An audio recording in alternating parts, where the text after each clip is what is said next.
بلغ العلا بكماله كشف الدجى بجماله حسنت جميع خصاله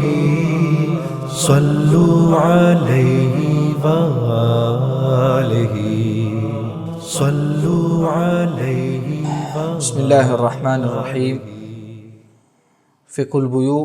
درس نمبر 14 عنوان نمبر 36 معاہدہ بیع کی فقہی تکیف یعنی فقہی اس کی حیثیت۔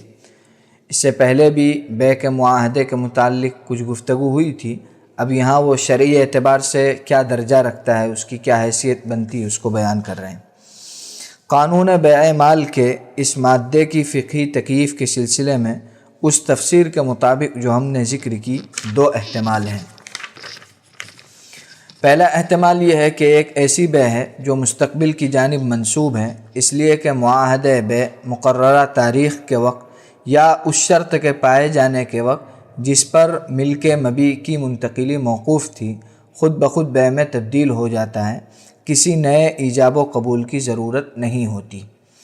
تو یہ ایک ایسی بیع ہے جو مستقبل کی جانب منسوب ہے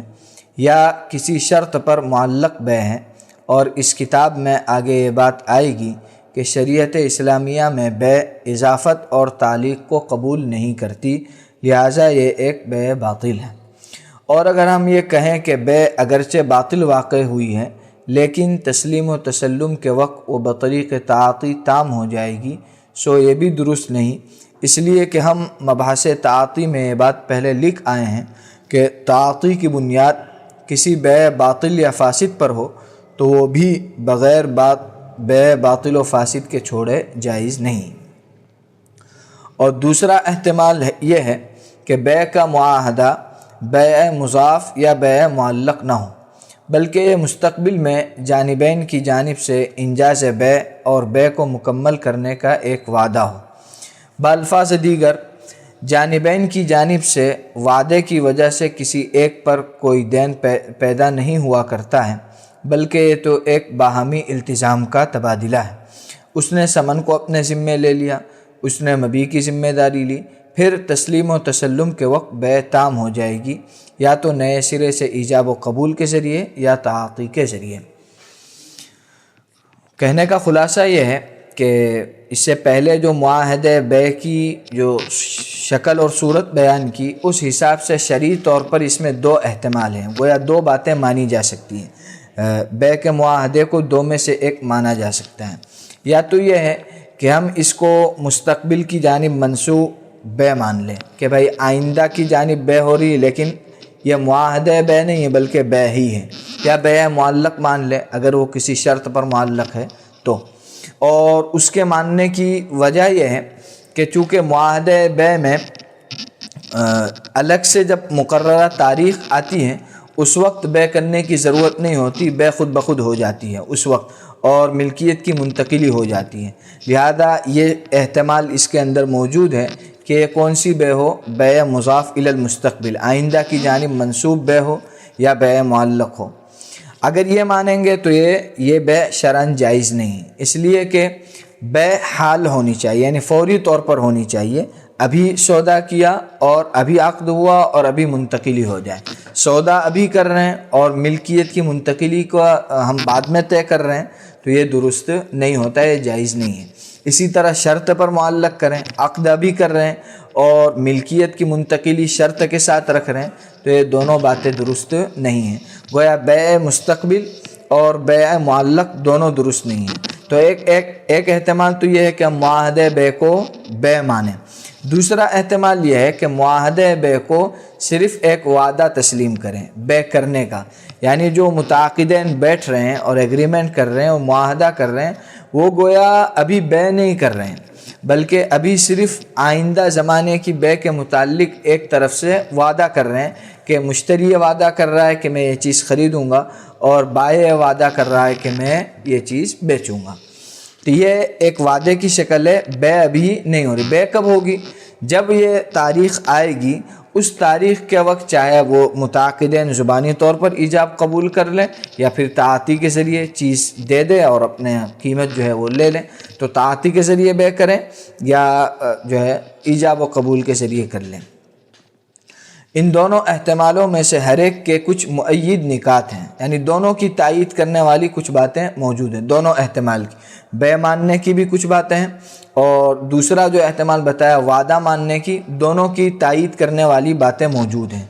پہلے احتمال کی تائید حسب ذیل نکات سے ہوتی ہیں، یعنی اب جو نیچے باتیں بیان کر رہے ہیں ان کے ذریعے سے اس بات کی تائید ہوتی ہے کہ معاہدہ بے ہی بے ہے، لہذا وہ بے مستقبل شمار ہوگی جو جائز اور درست نہیں ہے۔ کیا کیا باتیں ہیں؟ سب سے پہلا نقطہ ہے کہ معاہدہ بے کو عقد کا نام دیا جاتا ہے، یہ فقط کوئی وعدہ نہیں ہے، مطلب باقاعدہ اس کو ایک عقد، ایک بے جو ہے معاملہ سمجھا جاتا ہے، صرف وعدہ نہیں سمجھا جاتا ہے۔ دوسری بات یہ ہے کہ قانون میں اس بات کی صراحت ہے کہ شرط پائے جانے کے وقت معاہدہ بے میں تبدیل ہو جاتا ہے، نئے سرے سے کسی ایجاب و قبول کی ضرورت نہیں رہتی ہے، یعنی قانون بھی اس کو بے تسلیم کرتا ہے، اس لیے کہ قانون یہ وضاحت کرتا ہے، یہ بات ذکر کرتا ہے کہ جب معاہدہ بے ہو گیا، ایگریمنٹ ہو گیا، اب جب وہ تاریخ آئے گی تو دوبارہ ایجاب قبول کرنے کی ضرورت نہیں، وہ سابقہ کافی ہے، تو بس اس وقت جو کیا تھا گویا اسی کو قانون کیا مان رہا ہے؟ بے تسلیم کر رہا ہے۔ تیسری بات ہے معاہدہ بے کو جانبین کے لیے ملزم مانا جاتا ہے، حالانکہ وعدوں میں اصل یہ ہے کہ وہ قضاءً لازم نہیں ہوا کرتے ہیں۔ گویا یہ تین باتیں اس بات کا اشارہ کرتی ہے کہ یہ معاہدے جو ہے یہ وعدہ بے نہیں ہے بلکہ بے ہی ہیں، جو بے شرعاً درست اور صحیح نہیں ہوتی ہے۔ دوسرا احتمال کیا ہے کہ جانبین سے ایک وعدہ ہے، بے نہیں ہے، اس کی تائید حسب ذیل امور سے ہوتی ہے۔ پہلا ہے قانون انتقال املاک، ٹرانسفر آف پراپرٹی ایکٹ 1882 عیسوی کا مادہ نمبر 54، یہ صراحت کرتا ہے، آگے انگریزی جو ہے اسکرین پر موجود ہے، اس کا ترجمہ نیچے ہے، کہ غیر منقول شے میں عقد بے اس بات کا عقد ہوتا ہے کہ اس چیز کی بے جلدی ہی مکمل ہو جائے گی ان شرائط کے مطابق جن پر جانبین کا اتفاق ہوا ہے، اور یہ عقد بذات خود اس مملوک میں کوئی حق یا اس پر گارنٹی پیدا نہیں کرتی۔ اس سے پتہ چلتا ہے کہ معاہدہ بے کو اگرچہ نام تو عقد کا دیا گیا ہے لیکن یہ مبی میں کوئی ملکیت یا حق منتقل نہیں کرتا، نہیں اسے بے کا نام دیا جاتا ہے، یہ تو بس مستقبل میں انشاء بے پر طرفین کا اتفاق ہے، جیسا کہ لفظ پوری ہوگی اس پر دلالت کرتا ہے۔ یعنی یہ جو عبارت نقل کی ہے قانون کی، اس سے واضح ہوتا ہے کہ قانون یہ کہہ رہا ہے کہ اس چیز کی بے جلدی ہی مکمل ہو جائے گی، یعنی قانون بھی اس معاہدہ بے کو بے تسلیم نہیں کرتا ہے بلکہ وہ بھی اس کو وعدہ ہی شمار کرتا ہے۔ اگر بے شمار کرتا تو مکمل ہو جائے گی کہنے کا کوئی مطلب ہی نہیں ہوتا، مکمل ہو جائے گی کہنے کا مطلب ہی یہ ہے کہ ابھی جو ہو رہا ہے معاہدہ یہ بے نہیں ہے بلکہ یہ آپس میں ایک دوسرے کی جانب سے وعدہ کیا جا رہا ہے۔ دوسری بات، تائید کی دوسری بات ہے طرفین میں سے کوئی ایک معاہدہ بے پر دستخط کر چکنے کے بعد انجاز بے سے تخلف کرے تو قانون اس کو دو میں سے کوئی ایک حق دیتا ہے، یا تو وہ دوسرے فریق سے بے کی تنفیذ عینی کا مطالبہ کرے یا پھر اس سے اس نقصان کے عوض کا مطالبہ کرے جو دوسرے کے تخلف کی وجہ سے اسے ہوا ہے۔ یہ بات ذکر کر رہے ہیں کہ معاہدہ بے اگر ہو گیا، طرفین نے معاہدہ کر لیا کسی چیز کا، اب اس میں سے ایک تخلف کرے یعنی مکر جائے، انکار کر دے، تو اب قانون اس سلسلے میں کیا جو ہے گائیڈ کرتا ہے، کیا بات بتاتا ہے؟ تو قانون میں اس میں دو بات کا اختیار ہوتا ہے سامنے والے کو، ایک تو انکار کر رہا ہے، جو دوسری طرف والا ہے اس کو دو باتوں میں سے ایک کا اختیار ہوگا، یا تو وہ قاضی کے پاس جا کے، کورٹ کے اندر جا کے دوسرے فریق سے بے کو مکمل کرنے کا مطالبہ کرے، تنفیذ بے کا، یعنی میں کچھ جانتا نہیں، مجھے بے کرنی ہے اور ضروری ہے۔ مثال کے طور پہ بائع مشتری ہیں اور انہوں نے اس سے پہلے معاہدہ کیا، اب جب تاریخ آئی اس وقت بائع مکر گیا کہ بھائی مجھے چیز بیچنی نہیں ہے، تو مشتری قانون کے پاس جائے، قانون دانوں کے پاس اور قضا کے پاس، قاضی کے پاس یا کورٹ میں، اور وہاں جا کر کے مطالبہ کرے کس بات کا؟ کہ بھائی مجھے بے کرنی ہے، تو تنفیذ بے کا مطالبہ کریں۔ اور دوسرا اختیار یہ ہے کہ وعدے سے خلاف، جو وعدے سے مکرنے کی وجہ سے جو اس فریق کو نقصان ہو رہا ہے، اس نقصان کا تاوان اور جرمانہ اس سے وصول کریں۔ اب مشتری کا اس کی وجہ سے جو نقصان ہو رہا ہے، اس نقصان کی بھرپائی کرے گا کون؟ بائع۔ مثلا معاہدہ بے کے مطابق زید کا عمرو سے یہ اتفاق ہوا کہ زید جنوری کی 1 تاریخ کو 1 ٹن گیہوں ثمن معیز کے عوض عمرو کے حوالے کرے گا، اور عمرو اسی تاریخ میں ثمن ادا کرے گا۔ جب وہ تاریخ آئی تو زید نے عمرو کے حوالے کرنے کے لیے 1 ٹن گیہوں کا انتظام کیا، اور عمرو سے یہ مطالبہ کیا کہ وہ اسے قبول کرے اور ثمن ادا کرے، لیکن عمرو نے ثمن دینے اور گیہوں لینے سے انکار کر دیا، یا عمرو نے ثمن زید کو پیش کیا اور زید نے گیہوں دینے سے انکار کر دیا۔ اب اگر یہ معاملہ عدالت میں پہنچے تو قاضی کو 2 باتوں کا اختیار ہے۔ یہ مثال دی ہے کہ زید اور عمرو آپس میں خرید و فروخت کر رہے ہیں، خلاصہ وہی ہے جو ابھی اوپر ذکر کیا کہ یا تو مشتری لینے سے انکار کر دے یا بائع دینے سے انکار کر دے۔ تو قاضی کو کن باتوں کا اختیار ہے؟ پہلا اختیار اس فریق کی حمایت کے لیے جسے دوسرے کے تخلف کی وجہ سے نقصان ہوا، یہ ہے کہ قاضی اس متخلف کو، متخلف یعنی مکرنے والا جو انکار کر رہا ہے، انکار کرنے والے کو اس نقصان کا عوض دینے کا حکم کرے جو اس کے تخلف کی وجہ سے فریق ثانی کو ہوا ہے۔ قانون بیع مال کے مادہ نمبر 57 میں ہے،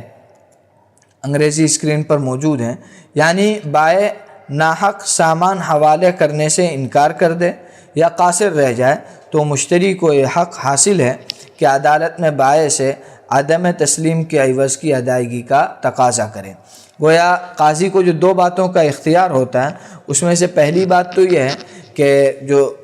متخلف کے سامنے والا ہے، انکار کرنے والے کے دوسری طرف والا جو ہے، جو معاملہ کر رہا تھا، اس کا جو نقصان ہوا ہے، اس نقصان کی بھرپائی کا حکم دے گا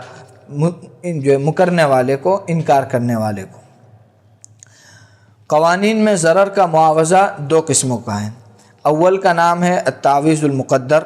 اس کا مطلب ہے کہ عاقدین عقد ہی میں متفق ہو جائیں کسی معین مقدار پر جو متخلف فریق نقصان اٹھانے والے فریق کو ادا کرے گا، جیسا کہ عقد کے مقتضیات میں خلل اندازی کی صورت میں، یا پھر قانون عوض کی کوئی معین مقدار طے کر دیں۔ جو کسی بھی چیز کے ضرر کا معاوضہ ہوتا ہے، نقصان کا جو عوض اور معاوضہ ہوتا ہے، وہ 2 طرح کا ہے۔ ایک تو یہ ہے کہ پہلے سے متعاقدین ہی طے کر لیں اس کو عقد میں کہ اگر ہم دونوں میں سے کوئی مکرے گا، انکار کرے گا، تو اس کو اتنا گویا جرمانہ بھرنا پڑے گا، اتنا عوض دینا پڑے گا، اتنا اس کو تاوان دینا پڑے گا۔ یا یہ ہے کہ پھر اس کے متعلق کوئی قانون بنا دیا جائے کہ اگر فریقین میں سے کوئی ایک انکار کرتا ہے تو اس کو اتنا معاوضہ دینا پڑے گا۔ یہ طے شدہ معاوضہ ہے التعویض المقدر۔ دوسری قسم التعویض غیر المقدر یا التعویض عن الضرر الفعلی۔ اس کا مطلب یہ ہے کہ جو فریق انجاز بیع نہیں کر پایا ہے وہی اس مالی نقصان کو برداشت کرے جو دوسرے فریق کو فعلاً ہوا ہے۔ مطلب یہ ہے کہ اس میں مقدار معین نہیں ہوتی، بلکہ جو دوسری جانب والے کو وعدے سے مکرنے کی بنا پر جو نقصان ہو رہا ہے، اس نقصان کی وہ بھرپائی کر دے، اس نقصان کو اپنی طرف سے ادا کر دے، گویا اس میں مقدار معین نہیں ہے۔ انگریزی قانون بیع مال میں یہ لکھا ہوا ہے کہ اس کا حساب اس فرق کی بنیاد پر کیا جائے گا جو متفق علیہ ثمن اور اس مبیع کی بازاری قیمت کے درمیان ہو۔ چنانچہ اگر تخلف مشتری کی طرف سے ہوا کہ وہ قیمت دینے سے اور سامان مقررہ تاریخ میں قبول کرنے سے انکار کر رہا ہے، اور اس تاریخ میں بازاری قیمت اس ثمن سے کم ہے جس پر معاہدے میں اتفاق ہوا تھا، تو ان دونوں کے درمیان جتنا فرق ہے وہی اس فعلی نقصان کی مقدار ہے جو بائع کو ہوا ہے، لہذا مشتری کو یہ فرق والی مقدار بائع کے حوالے کرنے کا مکلف بنایا جائے گا۔ یعنی انگریزی قانون میں یہ التعویض غیر المقدر کی وضاحت یہ کی گئی ہے کہ جو دوسری جانب کو جو نقصان ہو رہا ہے اس نقصان کی بھرپائی کرنی ہے، اور وہ کس طرح کرنی ہے کہ ایک تو ہوتا ہے طے شدہ ثمن، متفق علیہ ثمن، جس پر متعاقدین نے سودا کیا، اور ایک ہوتا ہے اس کی بازاری قیمت۔ تو دونوں کے درمیان کا جو فرق ہے، یعنی سودا کینسل ہونے کی بنا پر، وعدہ خلافی کرنے کی بنا پر، اب جو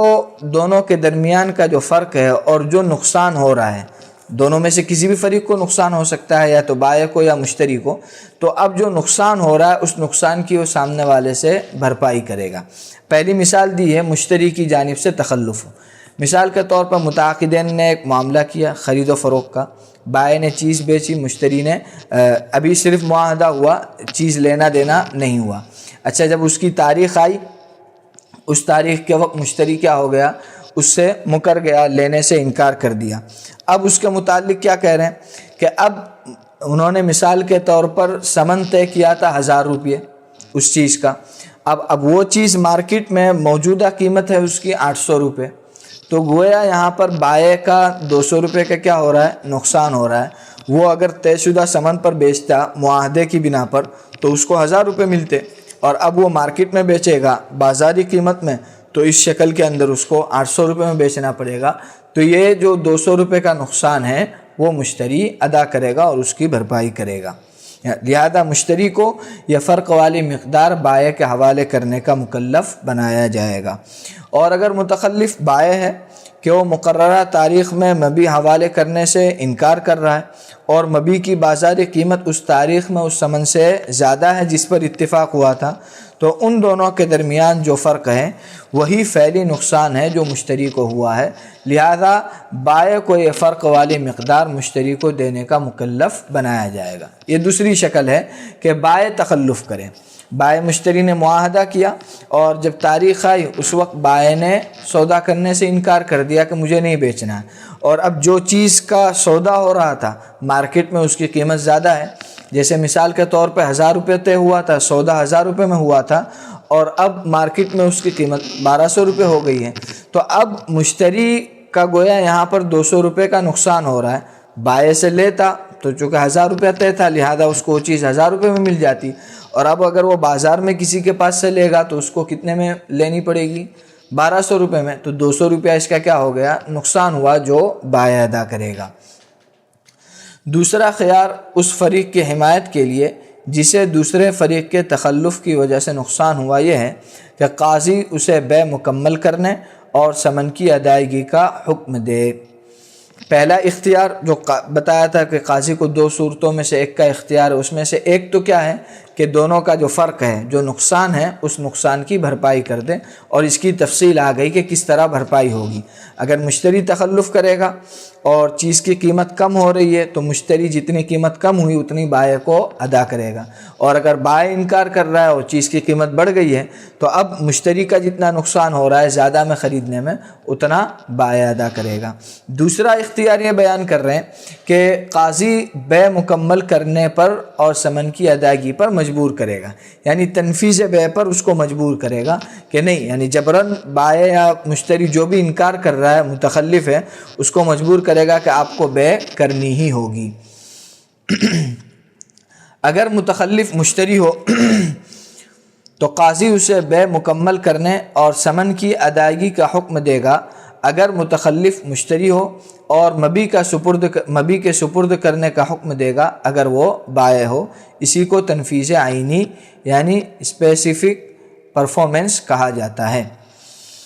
یعنی مشتری اگر انکار کر رہا ہے تو قاضی سنے گا نہیں، اس کو کہے گا تم کو مبیع لینی پڑے گی اور ثمن ادا کرنی پڑے گی، اور اگر بائع انکار کر رہا ہے تو قاضی جو ہے اس کو مجبور کرے گا کہ نہیں، تم کو مبیع اس کے حوالے کرنی ہوگی۔ اس دوسرے خیار کے استعمال کی چند شرائط ہیں جو ایک مستقل قانون میں مدون ہیں جس کا نام ہے اسپیسیفک ریلیف ایکٹ۔ اس قانون کے مادہ نمبر 12 میں یہ مذکور ہے کہ قاضی عموماً اس خیار کے لیے اس وقت لاچار ہو جاتا ہے جب عوض کی مقدار معین کرنا دشوار یا مشکل ہو جائے، اور اسی وجہ سے یہ خیار قانون بیع مال میں مادہ نمبر 57 کے بعد مستقل ایک مادے میں نمبر 58 پر بیان کیا گیا ہے، جس نے اس خیار کو قانون مذکور کے تابع بنا دیا ہے، اور یہ بھی اس وقت ہے جب کہ قاضی مناسب سمجھے۔ یعنی یہ جو دوسرا اختیار بیان کیا گیا یہ ضرورت کے وقت ہے کہ پہلا اختیار والا جو کام ہے وہ عمل نہ ہو سکے، اس چیز کا عوض متعین کرنے میں دشواری پیدا ہو رہی ہو، اس کے اندر مشکل ہو رہی ہو، تو اب جو ہے یہ دوسرا اختیار اس کو جو ہے لاگو کیا جائے گا اور استعمال کیا جائے گا۔ تنفیذ آئینی کی تفسیر معجم قانونی میں اس طرح کی ہے، انگریزی اسکرین پر موجود ہے۔ عقد کا انجاز فعلی یعنی عملی طور پر ادا کرنا اس فریق کی جانب سے جسے اس کے کرنے کا پابند کیا گیا ہو۔ اور نظریہ تنفیذ آئینی کا معنی یہ ہے، یعنی تنفیذ آئینی کا مطلب کیا ہے؟ مطلب یہ ہے کہ جن حالات میں عوض کا دینا اس نقصان کی تلافی کے لیے ناکافی ہو جو عقد سے تخلف کی وجہ سے ہوا، یعنی اگر ہم عوض بھی دے رہے ہیں تو اس تخلف اور وعدہ خلافی اور مکرنے کی وجہ سے جو نقصان ہوا تھا اس کی بھرپائی نہیں ہو پا رہی ہے، تو عاقد کو یا بائع کو اس انجاز فعلی پر مجبور کیا جائے گا جس کا اس نے وعدہ کیا تھا۔ یعنی اب قاضی یوں کہے گا کہ نہیں، آپ کو بیع کرنی ہے چاہے جو بھی مکر گیا ہو، بائع نے انکار کر دیا ہو یا مشتری نے، بہر صورت دونوں کو جو ہے مجبور کیا جائے گا بیع کرنے پر۔ اس کا مطلب یہ ہوا کہ تخلف کی حالت میں اصل تو خیار تعویض ہی ہے، لیکن مخصوص حالات میں اسے انجاز بیع پر مجبور کیا جائے گا۔ یعنی یہی کہ اصل تو یہ ہے کہ عوض ادا کر کے معاملہ ختم کر دیا جائے، لیکن عوض کے اندر اگر مشکل ہو اور پریشانی کا سامنا ہو یا اس کی بھرپائی نہ ہو پا رہی ہو تو پھر عملی طور پر قاضی بیع کو نافذ کر دے گا۔ اور ان احکام کا تقاضا یہ ہے کہ معاہدہ بیع نہیں ہے، کیونکہ اگر اسے بیع مضاف الی المستقبل یا بیع معلق مانا جائے تو پھر تسلیم و تسلم کے علاوہ کوئی دوسرا خیار نہ ہو اور نہ ہی عوض کو انجاز فعلی پر مقدم کیا جائے۔ یعنی یہ اب حضرت نے جو اوپر سے بات چل رہی تھی اب یہاں آ کر کے اس کو سمجھایا کہ دیکھیے یہ پورا قانون جو ہم نے بیان کیا آپ کے سامنے، نقصان کا اور تخلف اور انکار کرنے کی صورت میں عوض کا، یہ پورا قانون یہ بتاتا ہے کہ خود قانون جو ہے اس معاہدہ بیع کو بیع نہیں مانتا ہے، کیونکہ اگر وہ بیع مانتا ہو تو پھر تسلیم و تسلم لازم ہو جائے گا کہ بھائی بائع اپنی چیز ادا کر دے اور مشتری ثمن ادا کر دے، وہاں اور کوئی دوسری شکل بنتی نہیں ہے، اسی ایک پر مجبور کرنا چاہیے۔ جبکہ ہم نے قانون دیکھ لیا کہ قانون اس پر مجبور نہیں کرتا بلکہ ایک اختیار اور دیتا ہے نقصان کی بھرپائی کا، بلکہ وہ مقدم ہے کہ اگر نقصان کی بھرپائی ہو سکے تو اسی کو اختیار کیا جائے گا، وہ نہ ہو سکے تو پھر بیع پر مجبور کیا جائے گا۔ تو مطلب یہ ہوا کہ قانون بھی سابقہ جو معاہدہ ہوا تھا اس کو بیع تسلیم نہیں کرتا۔ تیسری تائیدی بات اسی کے متعلق کہ بیع نہیں ہے، جب قانون اس دوسرے خیار یعنی تنفیذ آئینی کو ذکر کرتا ہے تو اس پر ان کلمات کا اطلاق کرتا ہے: ملکیت کی منتقلی، عقد کا نافذ کرنا، بیع کا مکمل کرنا۔ اور لفظ پرفارمنس جس کا ہم نے تنفیذ سے ترجمہ کیا ہے، اس کی تعریف معجم قانونی نے اس طرح کی ہے کہ یعنی وعدے کو مکمل کرنا یا پورا کرنا، کسی عقد کو مکمل کرنا یا پورا کرنا، یا کسی اور واجب کو مکمل کرنا یا پورا کرنا شرائط کے مطابق۔ اس سے معلوم ہوتا ہے کہ بیع اب تک مکمل نہیں ہوئی تھی، معاہدہ بیع جانبین سے ایک وعدہ تھا۔ یعنی قانون جو اب آگے بیع پر مجبور کرتے وقت جو لفظ کا استعمال کرتا ہے، جو لفظ ذکر کرتا ہے، اس کو کیا کہتا ہے؟ پرفارمنس۔ اور پرفارمنس کا جو ڈکشنری کا معنی ہے وہ کسی بھی چیز کو مکمل کرنا، تام کرنا، اس معنی میں آتا ہے۔ تو مطلب یہ ہے کہ بیع اس وقت تام ہو رہی، اب مکمل ہو رہی، سابقہ جو معاملہ ہوا تھا وہ بیع نہیں ہے۔ رہا یہ کہ قانون بیع مال کے مادہ نمبر 4 میں یہ ہے کہ معاہدہ بیع اس وعدے کے وقت جس کا معاہدے میں تذکرہ ہے خود بخود بیع میں تبدیل ہو جائے گا، سو اس کا محمل وہ صورت ہے جب تسلیم و تسلم معاہدے کی شرائط کے مطابق ہو جائے۔ اس صورت میں کسی جدید ایجاب و قبول کی ضرورت نہیں ہوا کرتی، بلکہ بیع اگر ہم فقہی اصطلاح استعمال کریں تو تسلیم و تسلم یا تعاطی کے ذریعے منعقد ہو جاتی ہے، لیکن اگر تسلیم و تسلم واقع نہ ہو تو معاہدہ بیع منعقد میں تبدیل نہیں ہوگا۔ یعنی ایک بات ایک گویا اشکال ہو رہا تھا، اس کا جواب دے رہے ہیں کہ بھئی قانون بیع مال میں تو اس بات کی بھی صراحت ہوتی ہے کہ جب معینہ تاریخ آئے گی تو خود بخود بیع ہو جائے گی، تو اس کے متعلق یہ کہہ رہے ہیں کہ اس کو اس شکل پر محمول کیا جا سکتا ہے کہ جب معینہ تاریخ آئے تو اس وقت فریقین کی جانب سے لینا دینا ہو جائے تو اگرچہ قانون اس کو سابقہ بے تسلیم کرتا ہے لیکن شرعی طور پر ہم اس کو بے تعاطی مانتے ہوئے ابھی بے تسلیم کریں گے کہ گویا ابھی فریقین نے ثمن اور مبیع کا تبادلہ کیا اور بے ابھی مکمل ہوئی، اور اگر ابھی بے مکمل نہیں ہو رہی ہے تو پھر اس صورت میں بے درست نہیں ہوگی اور یہ معاہدہ بے منعقد میں تبدیل نہیں ہوگا۔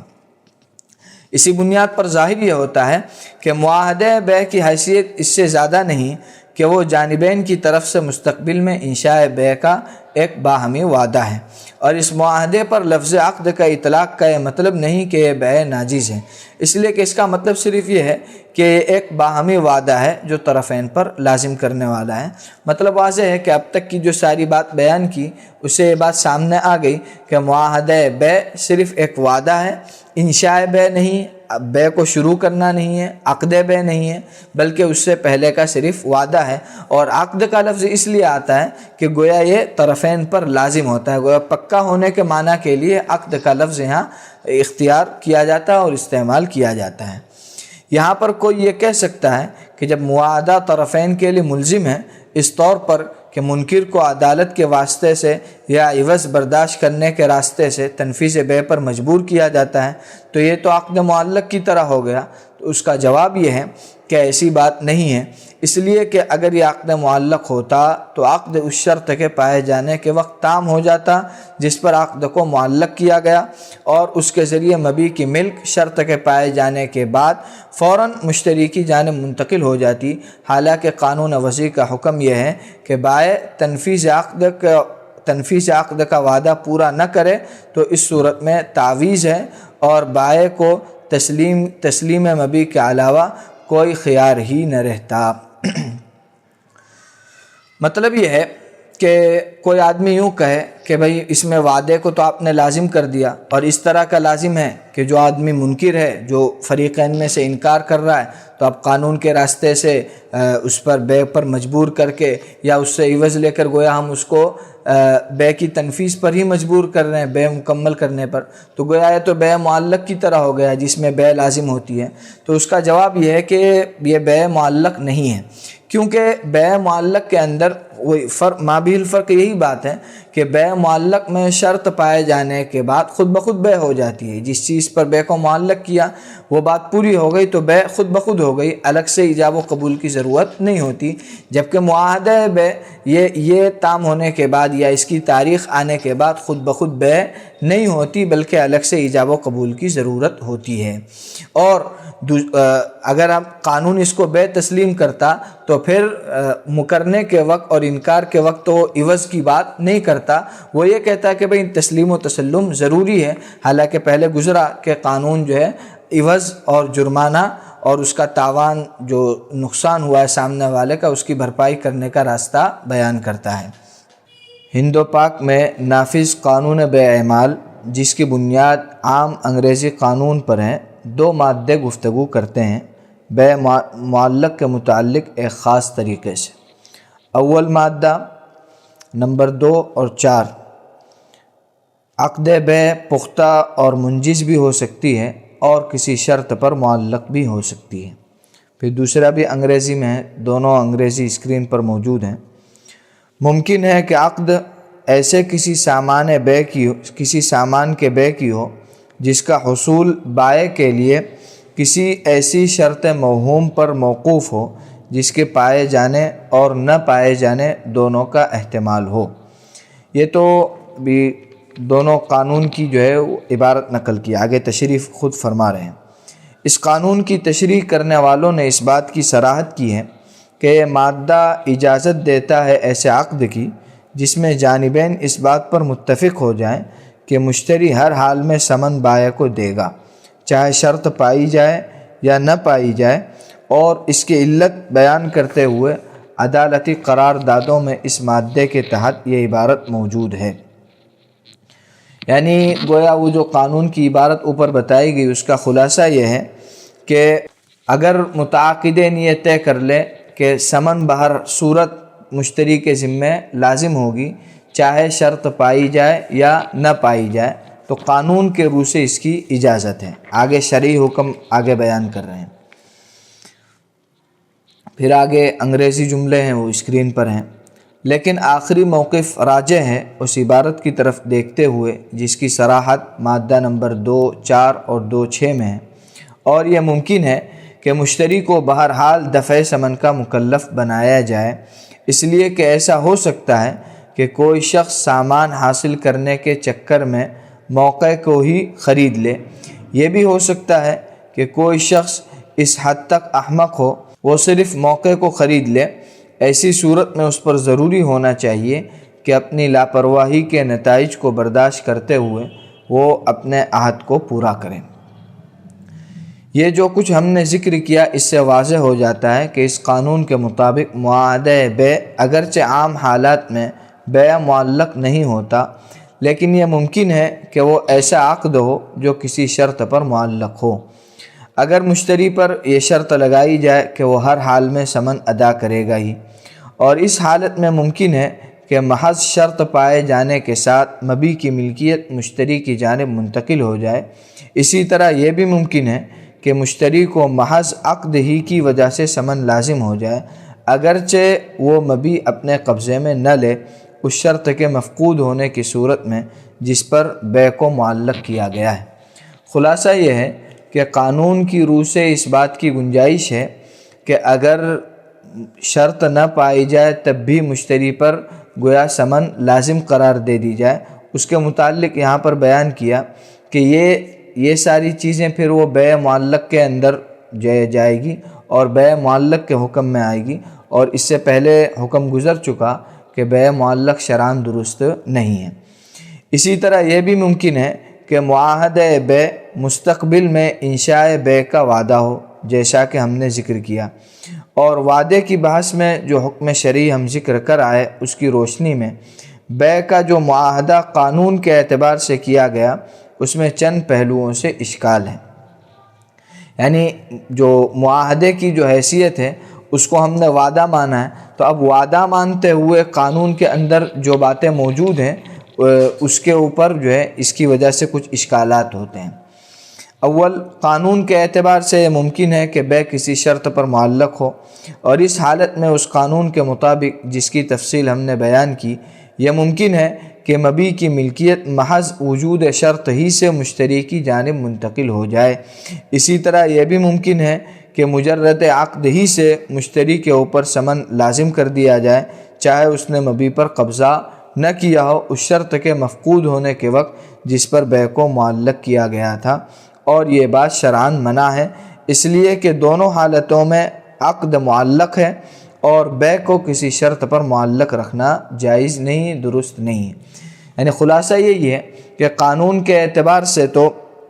یہ ممکن ہے کہ بیع کسی شرط پر معلق ہو، لہذا اس وعدے بیع کو اگر بیع مانتے ہوئے قانوناً جو بیع کرے تو نفس قانون تو اس کی اجازت دیتا ہے، لیکن شرعاً یہ درست نہیں ہے، چونکہ جب ہم اس کو مستقبل کی بیع مانیں گے یا بیع معلق مانیں گے تو فرق اس صورت میں ظاہر ہوگا کہ جب تاریخ آئے گی یا شرط پائی جائے گی تو اس وقت نیا ایجاب اور قبول جو ہے اس کی ضرورت نہیں رہتی قانون کے اعتبار سے، اور وہ بیع گویا نافذ اور لازم سمجھی جاتی ہے، جبکہ شرعاً وہ سابقہ بیع درست نہیں ہے کیونکہ وہ بیع معلق ہے۔ اس لیے کہ شریعت حق جانبین کی رعایت کرتی ہے، اگرچہ دونوں میں سے ایک اس حد تک احمق ہو کہ وہ صرف چانس پر خریدنے کے لیے راضی ہو جائے، اس لیے کہ یہ چیز جوئے تک پہنچاتی ہے اور یہ بیع باقی نہیں رہتی۔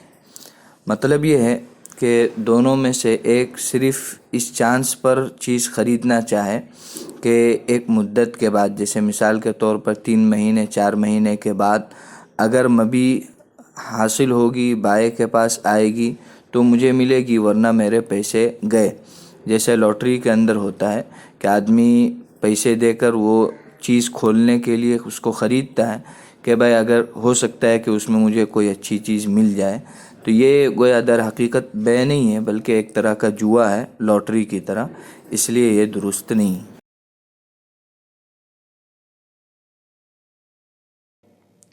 دوم، اگر معاہدہ آئندہ تاریخ میں یا بعض شرائط کے پائے جانے کے وقت انجاز بیع کا مواعدہ ہو تو یہ مواعدہ طرفین کو لازم کرنے والا ہے، حالانکہ ہم ذکر کر چکے ہیں کہ وعدے میں اصل یہ ہے کہ وہ قضاءً ملزم نہیں ہے، لیکن حقیقی تجارتی ضرورت کے وقت اس کو ملزم بنانا درست ہے۔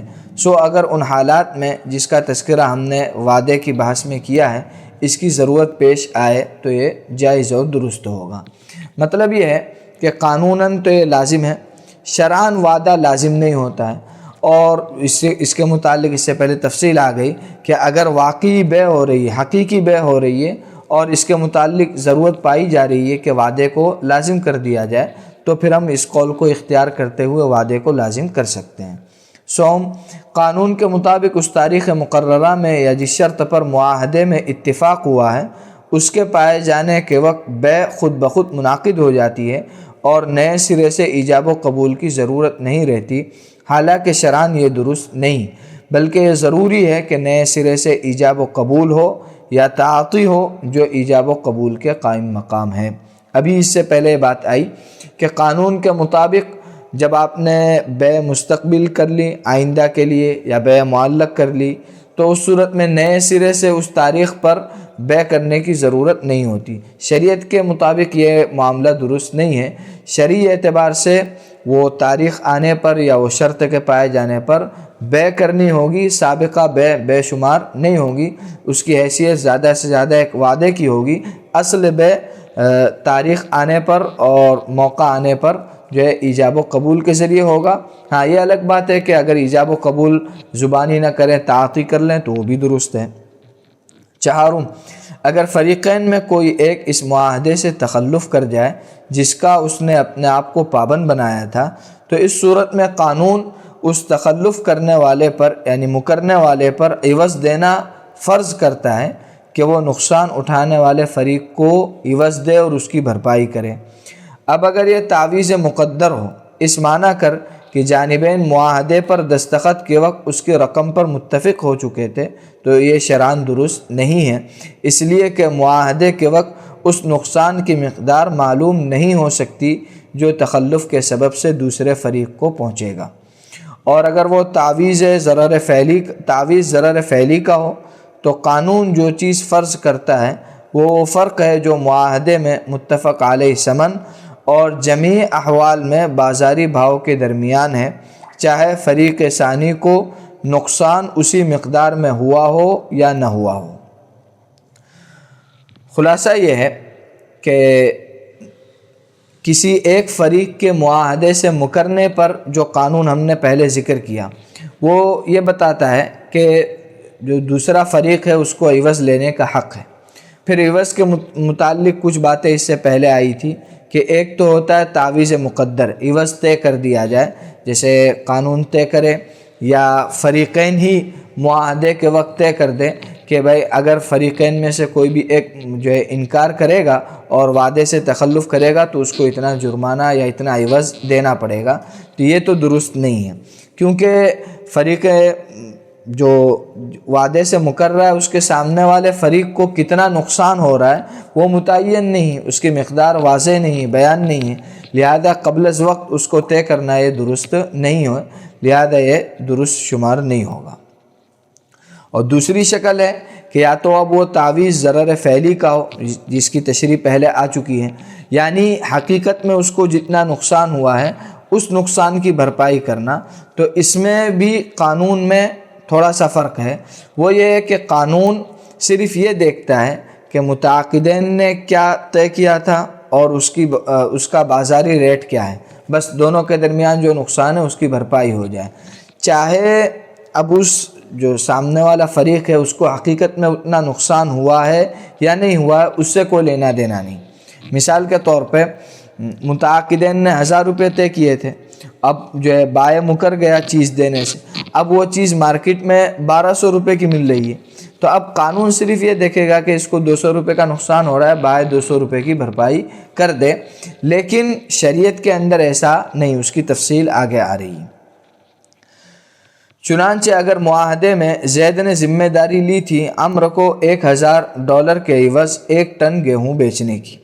اور مشتری عمرو انجاز بے کے دن ادائے ثمن اور گیہوں قبول کرنے سے تخلف کر جائے، مکر جائے، یعنی مشتری انکار کر دے، وہ نہ لے، کہ ثمن بھی ادا نہ کرے اور بے کو جو ہے بے کا انکار کر دیں، اور گیہوں کا بھاؤ $900 ہو جائے تو قانون امر پر یہ فرض کرتا ہے کہ وہ زید کے حوالے ہر حال میں $100 ادا کریں۔ یعنی بائع کا $100 کا اس نے نقصان کیا، متعاقدین نے $1000 طے کیے تھے اور اب مارکیٹ میں اس کا ریٹ $900 ہو گیا، تو $100 کا جو نقصان ہوا ہے وہ مشتری کے ذمہ ہوگا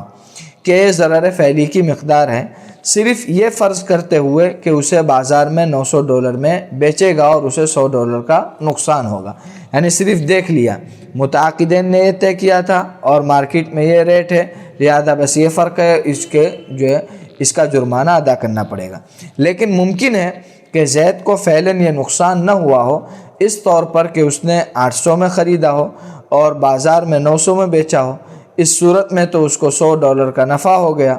یا اس طور پر کہ اس کو ایسا خریدار مل گیا جسے اس نے $1000 میں خرید لیا، یا اس طور پر کہ اس کی قیمت مقررہ تاریخ کے بعد آنے والے دن میں بڑھ کر $1000 ہو گئی۔ یعنی جو نقصان کا حساب کیا گیا ہے، ضروری نہیں ہے کہ حقیقت میں اس کا اتنا نقصان ہوا ہو، یہ ممکن ہے کہ وہ نقصان کی تلافی ہو جائے۔ بھائی $900 مارکیٹ کا ریٹ ہے، لیکن کوئی بندہ اس سے $1000 میں خریدنے تیار ہو گیا، تو مارکیٹ کے ریٹ کے اعتبار سے تو نقصان تھا، لیکن اس کو ایسا خریدار مل گیا جس سے اس کو کوئی نقصان نہیں ہوا، یا اس تاریخ کے گزرنے کے بعد پھر مارکیٹ کا بھاؤ بڑھ کے $1000 ہو گیا تو پھر بائع کا نقصان نہیں ہوا۔ تو مطلب یہ ہے کہ صرف نقصان کا حساب کرنا اور حقیقت میں نقصان ہونا، یہ دونوں چیزوں میں فرق ہے۔ علماء نے ضرورت کے وقت وعدے کو ملزم بنانے کی جو اجازت دی ہے وہ یہ ہے کہ اس فعلی خسارے کو برداشت کرے جو تخلف کے سبب سے دوسرے فریق کو ہوا ہے، اور وہ یہ ہے کہ وہ اپنی لاگت سے کم میں اسے بازار میں بیچنے پر مجبور ہو جائے، اس طور پر کہ وہ بازار جائے، گیہوں بیچے اور اسے اس میں خسارہ ہو۔ مثلا اس نے خریدا تھا تو 900 میں اور اسے 800 سے زیادہ میں خریدنے والا کوئی مل ہی نہیں رہا، تو اس طرح اس کو 100 کا نقصان ہوا ہے۔ یعنی علماء نے جو نقصان وصول کرنے کی اجازت دی وہ یہ ہے کہ بائع کو اس چیز کے اندر جتنا خرچ ہوا ہے اس خرچ سے بھی اس کو نقصان ہو جائے، جتنے میں اس کو چیز پڑی تھی اس سے بھی کم میں اس کو بیچنی پڑ جائے۔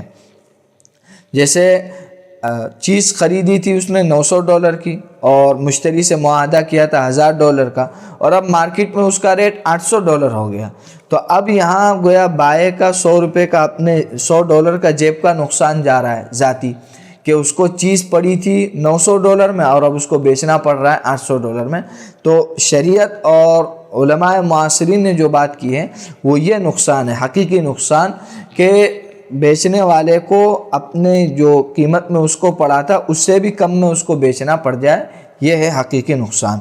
اسی وجہ سے حضرات علماء نے اس بات کی صراحت کی ہے کہ عوض کی تحدید کے وقت اس چیز کا کوئی اعتبار نہیں کہ جس کا نام فرصت ضائعہ رکھا جاتا ہے، یعنی فرصت ضائعہ کا اعتبار نہیں۔ فرصت ضائعہ سے مراد کیا ہے؟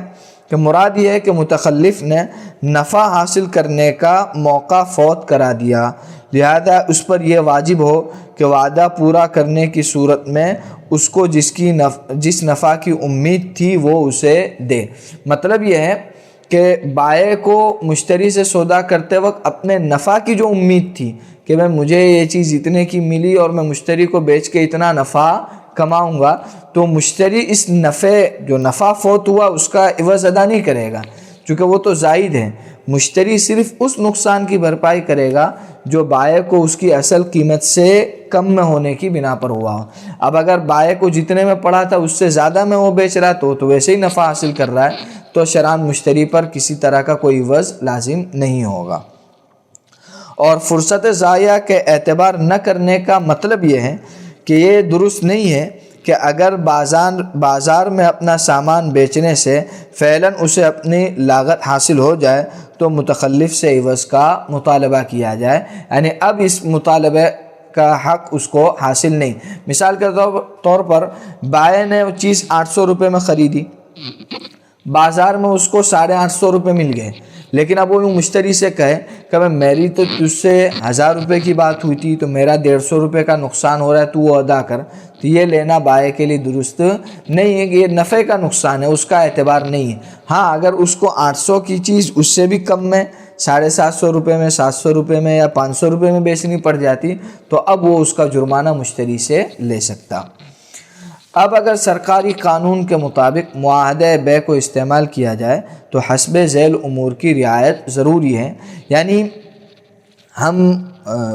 معاہدہ بے تسلیم کرے تو اس کے متعلق کچھ شرائط ہیں، ان شرائط کی پابندی ضروری ہوگی۔ سب سے پہلے